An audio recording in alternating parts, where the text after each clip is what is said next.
Hey, friends, thanks for listening to the Christian Education and Leadership Podcast. Today's episode is What Happens After They're Hired. This is the final post in the Beyond the Application Hiring Christian Educators series. The three parts are: who are we looking for? How should we interview?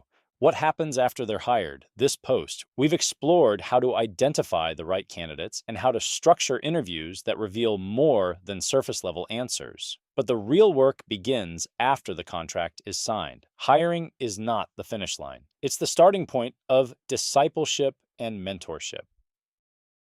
Onboarding as formation, not just orientation.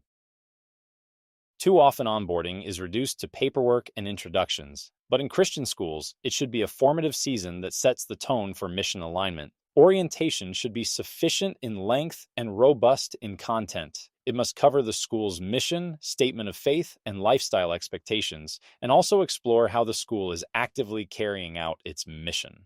Each new teacher and staff member should reflect on how God is calling them to live out that mission in their unique role.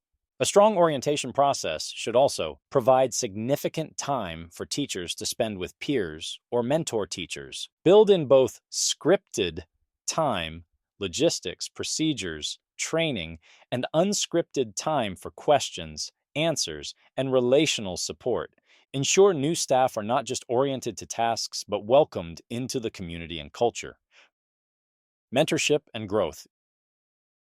Even the best hires need continued guidance. Mentorship shouldn't end after the first semester. Leaders should check in regularly, asking not only about job performance, but also spiritual health. Provide professional development that integrates pedagogy with biblical worldview. Create opportunities for questions on faith, culture, and teaching. Celebrate mission-oriented outcomes, not just test scores or academic outcomes. Schools can also establish formal check-ins with new teachers and staff through mentor relationships, coaching sessions, and scheduled school events. One practical tool is a survey 6 to 10 weeks into the year to ask what training has been most helpful, what additional support is needed, and how the overall experience has been so far. Finally, pay close attention to how all new employees perform in their first year summative evaluation.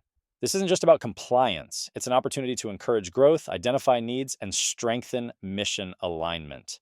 When staff are discipled and supported, they become stronger disciple makers, as Paul reminds us, and God is able to bless you abundantly so that in all things at all times, having all that you need, you will abound in every good work. 2 Corinthians 9:8 NIV. That's the heart of mentorship and growth, trusting God to supply what is needed so His people can be a blessing in everything they say and do. Final word. Hiring in Christian schools is never just about filling positions. It's about advancing a mission. That mission requires us to disciple our staff with the same seriousness we disciple our students. Bottom line, a teacher or staff member's first year at a new school, whether novice or veteran, is always a huge undertaking.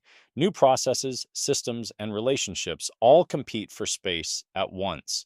Depending on the orientation, size, and culture of the school, it can take months or even a year or two to feel fully integrated into the community. New hires are a vital part of the growth trajectory of the organization. They bring energy, ideas, and experiences, and compare those to the current school environment. Take time to listen to them, and not only will you improve your onboarding, but you will also build a stronger culture where both staff and students flourish.